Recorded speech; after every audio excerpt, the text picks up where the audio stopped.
Hello students and welcome to the PSVI। Students, हम लोग कक्षा 8वीं की जो साइंस से बुक था वो हम लोग पढ़ रहे थे। और पिछले क्लास में हम लोगों ने कुछ बहुत सारे जो इम्पोर्टेंट टॉपिक है और सारे बुक का हम लोग एक एक पॉइंट बाई पॉइंट कवर करते हुए चल रहे हैं स्टूडेंट्स। तो पिछले जो क्लास हुआ था उसमें हम लोगों ने बहुत सी चीज़ों को जाना था, समझा था और जानने का प्रयास किया था स्टूडेंट्स। तो फिर से एक नए अंदाज में हम लोग आज से क्या करने वाले हैं, हमारा जो नया टॉपिक होगा वहाँ से हम लोग इसको शुरुआत करने वाले हैं। और इस शुरुआत जो होगा बहुत बेहतरीन होगा स्टूडेंट। तो आइए इस बेहतरीन सी क्लास को, बेहतरीन सी कक्षा को हम लोग शुरुआत करते हैं स्टूडेंट्स। और शुरुआत करते हैं हमारा इस क्लास को। ठीक है students.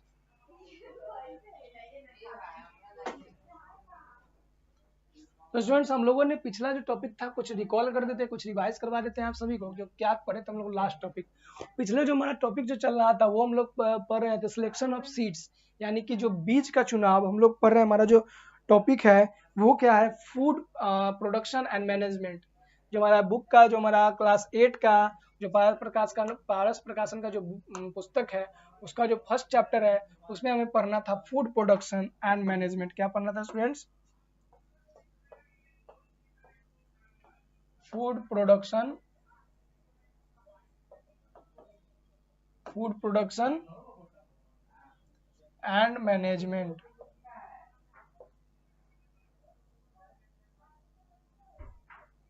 Food production and management students हम लोग पढ़ रहे थे, जिसमें हम लोगों ने अब आज से जो पिछला हमारा जो टॉपिक था वो हम लोगों ने किया था कि जो सिलेक्शन ऑफ बीज, जब हम लोग खेती करनी होगी तो हमें बीज का चुनाव करना होगा।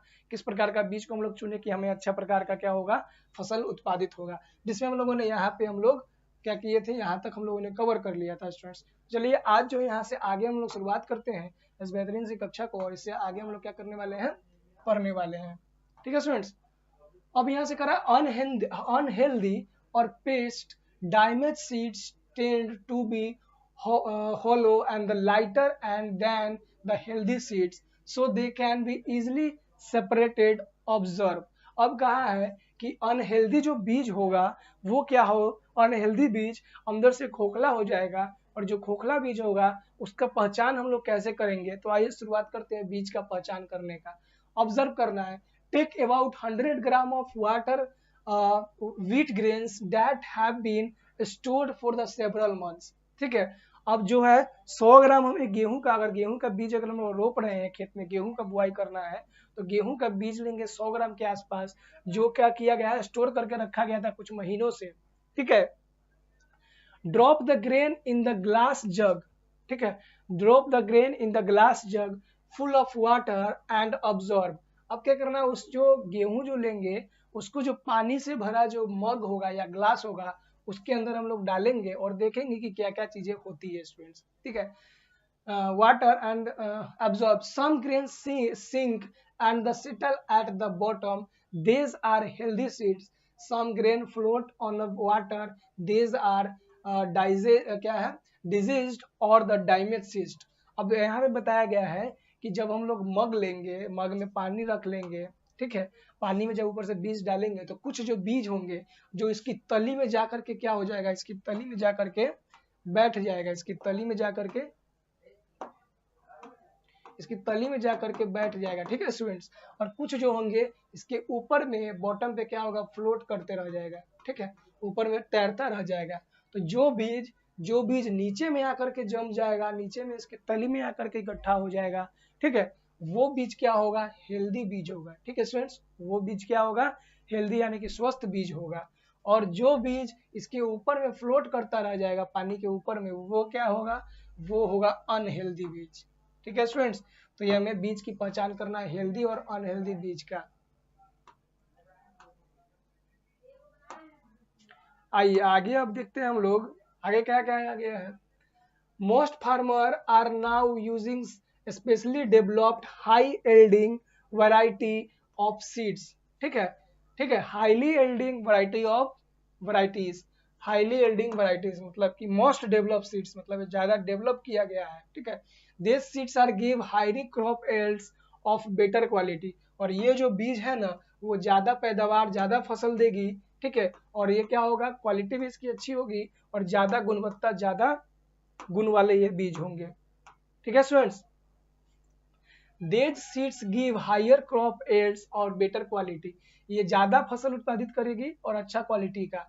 द HYV का मतलब highly yield varieties, seeds and the plant that grow from them are disease and the pest resist, so their use save on the expenditure in crop protection।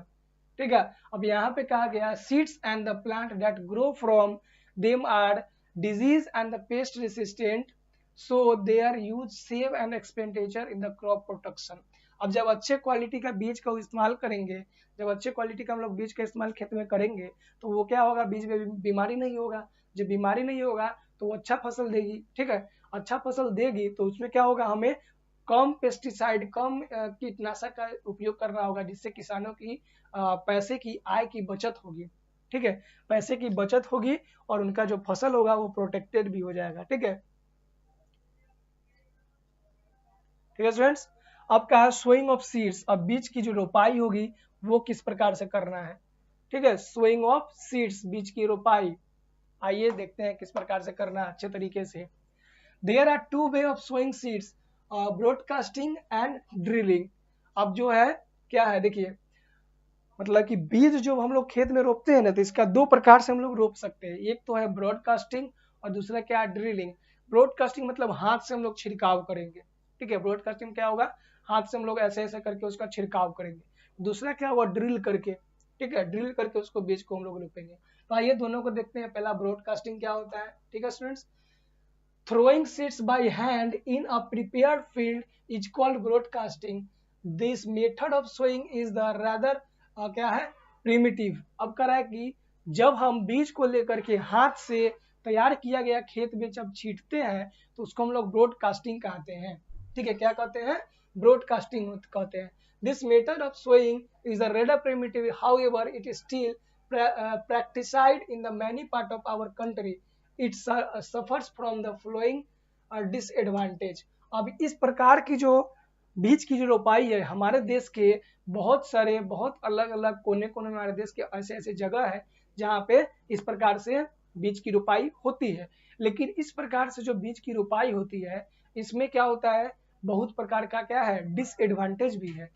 इसका क्या है, बहुत सारी खामियां भी है। तो आइए देखते हैं क्या है इसका। First, the distribution of seed in the field is uneven. In some patches, the seeds are too close to one another. In other, they are far too apart. अब इस प्रकार से जब रोपाई की जाती है बीज की, तो इसमें क्या होती है, इसका कुछ डिसएडवांटेज होती है, खामियां होती है। जिसमें से पहला खामियां क्या है, जब हम हाथ से बीज की रोपाई करते हैं, ठीक है, हाथ से जब बीज को हम लोग छिड़कते हैं खेत में अपने, तब क्या होता है, इस छिड़कने के क्रम में क्या होता है कि कोई कोई बीज जो है ना, दो दो बीज, तीन तीन बीज एक साथ में, कोई कोई बीज एक ही जगह पे ज्यादा बीज गिर जाता है, या फिर किसी जगह पे बीज गिरता ही नहीं है, कहीं कहीं दूरी दूरी पे गिर जाता है। इस प्रकार का क्या होता है, रुपाई में परेशानियां आता है। Many seeds are picked by birds causing wastage. और इस प्रकार की जो रोपाई होती है, इसमें जब बीज को छिड़काव किया जाता है तो ये बीज ऊपर में ही होता है, खेत के ऊपरी हिस्से में ही रह जाता है। ठीक है, जिससे क्या होता है, इसको चिड़िया के द्वारा दाना के रूप में चुग लिया जाता है। चिड़िया क्या करती है, इसको खा जाती है, दाना के रूप में चुग जाती है। ठीक है, जिससे जो बीज की वेस्टेज हो जाता है। नेक्स्ट, थर्ड नंबर हमारा क्या कर रहा है। ठीक है, these seeds have to be covered with the soil in a separate operation। इसको क्या होता है, कुछ सेपरेट ऑपरेशन के द्वारा अंदर कवर किया जाता है। तो ये तीन खामियां जो है, हमें क्या होता है, तीन खामियां ड्रिलिंग जो हमारा ब्रॉडकास्टिंग है उसके द्वारा होता है। पहला जो गलत खामियां क्या होती है, पहला तो जब इसे हाथ से हम लोग छिड़काव करते हैं खेत में, तो उस छिड़काव के कारण में कोई बीज पास पास हो जाता है, कोई बहुत दूर दूर हो जाता है। दूसरा खामियां क्या था, इसे क्या होता है, चिड़िया के द्वारा चूग लिया जाता है, चिड़िया इसको खा जाती है, जिससे बीज की वेस्टेज हो जाती है।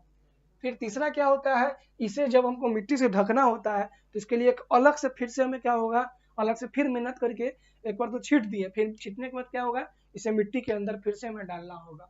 तो ये तीन खामियां होता है। अब ड्रिलिंग इसके स्थान पर क्यों आया, जो ड्रिलिंग मेथड है उसके बारे में आइए जानते हैं, ड्रिलिंग मेथड के बारे में। ठीक है स्टूडेंट्स, ड्रिलिंग मेथड क्या है, in sowing seeds by drilling use is made of a seed drill. अब ड्रिलिंग जो होता है सीड ड्रिल के द्वारा, बीज जो रोपने के लिए सीड ड्रिल के द्वारा इसको रोपा जाता है, ठीक है। यूज सीड ड्रिल क्या होता है, use in made of seed drill. A simple seed drill is a long iron tube with a funnel and the top of the finger at the bottom. The finger are covered hollow tubes with pointed ends. अब इस प्रकार का जो iron, जो इस प्रकार का जो बीज रोपने का जो मशीन होता है, उपकरण होता है, वो सिंपल आयरन के द्वारा बना होता है, जिसके अंदर क्या होता है, होल होता है, और यहाँ पे एक ऊपर की तरफ एक फ्यूनल होता है, ठीक है, फ्यूनल होता है, और ये क्या होता है, एक आयरन ट्यूब होता है, ठीक है, और ये उंगली के से निकला रहता है, जिसको हम लोग क्या बोलते हैं, फिंगर। 1 2 3 4 5 फिंगर्स होता है, ठीक है। The drill is attach to a plug and the seeds are feed into the funnel. अब जो ये ड्रिल है ना, ये जो ड्रिल किससे अटैच रहता है, ड्रिल जो होता है प्लग से यानी कि हल से अटैच रहता है, और जो फिंगर जो होता है उसके अंदर क्या होता है, फनल के अंदर में ऊपर से बीज को डाला जाता है, ठीक है स्टूडेंट्स, किसको डाला जाता है, बीज को। As the plug is pulled the seeds are release into the soil in the tidy row, ठीक है। जब क्या होता है, जब ड्रिल को आगे की ओर खसकाया जाता है, बढ़ाया जाता है, तो उसके अंदर जो बीज होता है वो बीज निकल करके मिट्टी यानी सॉइल के अंदर में चला जाता है, और एक बार में ये क्या होगा, नीचे जमीन के अंदर भी चला जाएगा, और एक क्या होगा, एक प्रॉपर वे में बीज की बुआई भी हो जाता है स्टूडेंट, ठीक है। Seed sown by using a seed drill are evenly distributed. अब ये क्या होता है, इस प्रकार से जब बीज की रोपाई होती है तो ये क्या होता है, ये ये मतलब कि जो प्रकार से ब्रॉडकास्टिंग में बीज इधर उधर चला जाता था, इसमें नहीं जाता है, ठीक है। इसमें अच्छे तरीके से बीज जो होता है एक प्रॉपर वे में रोपाता है, ठीक है, सोइंग होता है। Since they are immediately covered by soil they are not wasted by bird. और ये क्या होता है, देखिए, एक बार जब इसको हल चलेगा तो हल क्या होगा, जमीन के अंदर जाएगा, बीज को अंदर ही गिरा देगा, और ऊपर से मिट्टी से कवर हो जाता है इमीडिएटली, तुरंत ही ये क्या करता है, कवर कर देता है, जिसके कारण जो है बर्ड यानी चिड़िया जो है इस मिट्टी को क्या करता है, वेस्ट यानी कि खा नहीं पाता है, जिससे हमारा बीज क्या होता है, वेस्टेज नहीं होता है स्टूडेंट्स, ठीक है। अब नेक्स्ट हमारा है ट्रांसप्लांट, क्या है, ट्रांसप्लांटेशन। ट्रांसप्लांटेशन के बारे में देखना है, एक क्या होता है, ट्रांसप्लांटेशन भी होता है। Seeds of rice and of some vegetables are not directly sown in the soil. They are first sown in the small patch of land called the nursery. Healthy young plant called seedlings with their root still attached are taken out of the ground. They are then planted in the prepared field. The operation is called transplantation. Transplantation. अब आइए एक नया term आया है, transplantation, ठीक है students. Transplantation एक नया शब्द आया है, उसके बारे में हम लोग जानते हैं कि ट्रांसप्लांटेशन और ट्रांसप्लांटेशन जो होता है ये क्या होता है, ठीक है स्टूडेंट्स। तो हमारा नया शब्द जो आया क्या है, transplantation. Seeds of rice and some vegetables are not directly sown in the soil. मतलब कि जैसे कि धान का जो बीज होता है, ठीक है, और कुछ जो होते हैं हमारे जो सब्जियों के जो पौधे होते हैं वो डायरेक्टली जो होता है सॉइल के अंदर में रोपा नहीं जाता है, जिसके लिए क्या किया जाता है, उसे जो है पहले हम लोग नर्सरी या फिर कहीं और किसी और जगह पे पैच के रूप में छोटा छोटा पैच बनाकर उसमें बीज को क्या करते हैं, रोपते हैं। और जब वो बीज थोड़ा यंग हो जाता है, थोड़ा जब छोटा छोटा बीज निकल जाता है, जब उसके अंदर रूट आ जाता है, तब उसको हम लोग वहां से क्या करते हैं, वहां से उसको उखाड़ करके दूसरे जगह पे फिर से रोपा जाता है, और ये जो प्रक्रिया होता है इसे क्या कहा जाता है, ट्रांसप्लांटेशन कहा जाता है स्टूडेंट्स, ठीक है। तो ट्रांसप्लांटेशन के माध्यम से क्या होता है, ट्रांसप्लांटेशन के माध्यम से जो होता है, जो पैच बना करके पहले उगाया जाता है नर्सरी में, और फिर हेल्दी प्लांट को सीडलिंग्स के रूप में with their root still attached or taken off the ground, they are then planted in the prepared field. The operation is called transplantation, ठीक है। जब उसे दूसरे जगह पर रोप दिया जाएगा, जब खेत में, जब तैयार खेत में, मतलब कि पहले हम लोग एक पैच बना करके नर्सरी में या फिर कहीं और किसी और जगह पे उसे उगाएंगे, और उगाने के बाद क्या करेंगे, उसे उखाड़ करके फिर से हम लोग जो खेत तैयार करेंगे उस खेत में रोप देंगे। इस प्रक्रिया को क्या कहा जाएगा, ट्रांसप्लांटेशन कहा जाएगा स्टूडेंट्स, ठीक है। आइए आगे चलते हैं, ठीक है। अब care in the soil and transplantation operation. जब हम बीज को रोपाई करेंगे, बीज की रोपाई करेंगे या फिर ट्रांसप्लांटेशन करेंगे, इसमें हमें किन बातों का ध्यान रखना होगा उसके बारे में चलिए देख लेते हैं स्टूडेंट्स। क्योंकि जब बीज रोपेंगे उस समय हमें कुछ सावधानियां, कुछ बातों का ध्यान रखना होगा, ठीक है। उसे कौन कौन सी बातें हैं उसे हम लोग आइए देख लेते हैं, ठीक है।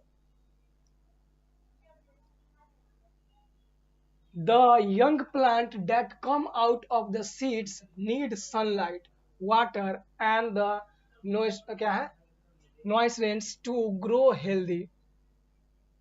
अब क्या है, सॉरी यहाँ पे न्यूट्रिएंट्स है, ठीक है, to grow healthy.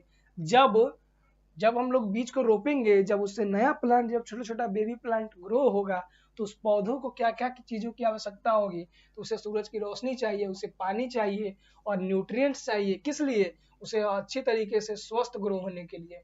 Hence the seeds and the seedling should not be planted too close to one another. और यही कारण है कि जो बीज होता है वो एक दूसरे के पास में नहीं रोपा जाता है।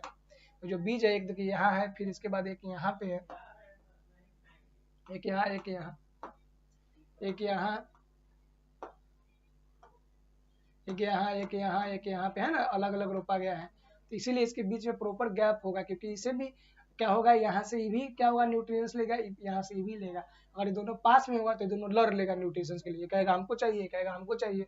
और न्यूट्रिशन तो इसमें सीमित होगा, सीमित रूप में होगा, तो दोनों में से किसी को नहीं सही से मिल पाएगा, तो ये अनहेल्दी हो जाएगा। इसीलिए क्या चाहिए, जो न्यूट्रिशंस के लिए क्या चाहिए, प्रॉपर वे में अलग अलग थोड़ा डिस्टेंस के रूप में और एक दूसरे के क्लोज में आकर के नहीं रोकना होगा। Crowded plant will not obtain their requirement in the proper amount. और जब क्राउडेड मतलब एक ही जगह बहुत सारा जब बीज को हम लोग रोप देंगे ना, बहुत सारा बीज को रोप देंगे, तो वो क्या होंगे, उससे जो प्रॉपर वे में जो पानी चाहिए, मिनरल्स चाहिए, न्यूट्रिएंट्स चाहिए, वो न्यूट्रिशंस इसको नहीं मिल पाएगा, जिसके कारण वो क्या हो जाएगा, वो प्रॉपर वे में ग्रो नहीं कर पाएगा। These seeds and the seedling should not be planted too far apart from one another either। और ये जो बीज होते हैं इसे ज्यादा दूरी पर भी नहीं रोकना चाहिए। जब ज्यादा दूरी पर हम इसे रोप देंगे तो क्या होगा, हमारा जमीन का क्या होगा, ज्यादा लैंड का बर्बादी होगा, मतलब कम, ज्यादा जमीन में हम लोग कम क्या होगा, उपज को प्राप्त कर पाएंगे, ठीक है। This should not be planted too far apart of the another either। This will be wasteful of the field space with no advantage to the plant। और ये क्या होगा, फील्ड का क्या हो जाएगा, वेस्ट हो जाएगा, ठीक है। As there will be fewer plants, the crop yields will be low। अब जब फेवर प्लांट्स होगा तो वहाँ पे क्रॉप्स जो होगा, मतलब कि जो हमारा फसल होगा वो लो हो जाएगा, मतलब कम मात्रा में उपजेगा, ठीक है स्टूडेंट्स। तो जो हमें क्या इस बार इन जो टॉपिक था हमारा, इसमें जो बीज का जो रोपाई कैसे करेंगे, तो रोपाई करने का 2-3 तरीका हम लोगों ने देखा।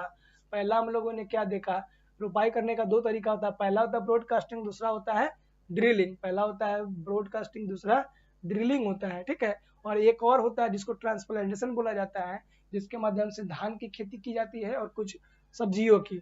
उसके बाद हम लोग देखेंगे केयर जो किए थे, मतलब जो बीज रोपेंगे उसे केयर कैसे करना है, उसके बारे में हम लोगों ने देखा था। तो हमें उम्मीद है कि यहाँ तक आपको कोई दिक्कत नहीं होगा। बढ़ते हैं हम लोग आगे स्टूडेंट्स, ठीक है। अभी उसी टॉपिक का कुछ चीजें बाकी है। Only healthy seedlings should be selected for transplantation, the weak ones should be discarded।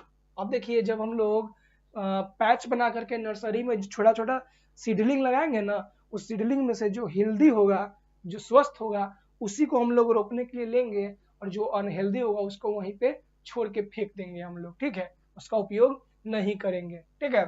This will be ensure the development of healthy plant and the better crop of well developed grains। अब क्या होगा, ये क्या सुनिश्चित करता है, तो ये सुनिश्चित करता है कि प्रॉपर वे में, sorry, this ensure the development of plant, ये सुनिश्चित करता है कि जो हम जो पौधा को जो रोप रहे हैं वो पौधा क्या होगा, हेल्दी होगा, और उससे क्रॉप अच्छे डेवलप होंगे, अच्छे अनाज की उपज हमें प्राप्त होगी स्टूडेंट्स।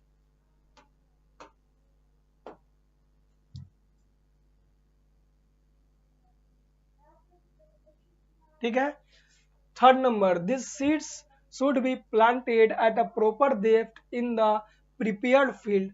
अब ये जो सीड जो होगा, जो बीज होगा, इसे प्रॉपर गहराई में, डेप्थ मतलब क्या होता है, गहराई में रोपना होगा, ठीक है। गहराई में रोपेंगे जिससे क्या होगा किसे प्रॉपर वे में वाटर मिल पाएगा, न्यूट्रिएंट्स मिल पाएगा, ठीक है, ये सब चीजें इसे प्रॉपर वे में मिल पाएगा, ठीक है। If it they are too close to surface the young plant will not be firmly anchored in the soil. If they are planted too deep, the shoots will be not able to push through the soil to the surface easily. अब इसे न ज्यादा गहराई में रोपना है न ज्यादा ऊपर, प्रॉपर डिप में जितना इसे गहराई चाहिए उतना ही गहराई में रोपेंगे। अगर ज्यादा गहराई में रोप देंगे तो ये क्या करेगा, जब ये छोटा होगा तो उस समय वाटर को एब्जॉर्ब करके ऊपर ले जाने में सक्षम नहीं हो पाएगा, ठीक है। जब इसका जड़ ऊपर ही रह जाएगा तो अंदर से पानी को भी ये खींच नहीं पाएगा, ठीक है students. The seeds should be planted at the proper depth. Proper depth मतलब कि एक जो मात्रा में इसे गहराई चाहिए उस गहराई में बीज को रोपना अनिवार्य होगा। मैन्योरिंग एंड द फर्टिलाइजेशन, ठीक है। अब क्या है, मैन्योरिंग एंड फर्टिलाइजेशन। अब जब खेत में हम लोग बीज को रोप लेंगे तो इसे क्या होगा, इसमें जब बीज हमारा नया नया पेड़, बीज जो हमारा नया पेड़ दे देगा तो उस बीज पेड़ से हमें क्या होगा, पेड़ को देखभाल करने के लिए, बीमारी से बचाने के लिए, जानवर से बचाने के लिए उसे क्या क्या मिनरल की आवश्यकता होगी, ठीक है। तो वो सब जब हम लोग बाहर से देंगे, बाहर से जब उसके ऊपर हम लोग खाद का छिड़काव करेंगे, फर्टिलाइजेशन का उपयोग करेंगे, तो वही क्या कहलाएगा, मैन्योरिंग एंड फर्टिलाइजर, मतलब उसकी देखभाल और उसकी उर्वरकता की देखभाल करना फर्टिलाइजेशन कहलाएगा। तो ये स्टूडेंट यहाँ तक आपको उम्मीद है कि आपको समझ में आया होगा। मिलते हैं हम लोग नए वीडियो में नए जोश और नए एनर्जी के साथ में, तब तक के लिए धन्यवाद। मिलते हैं अगले वीडियो में।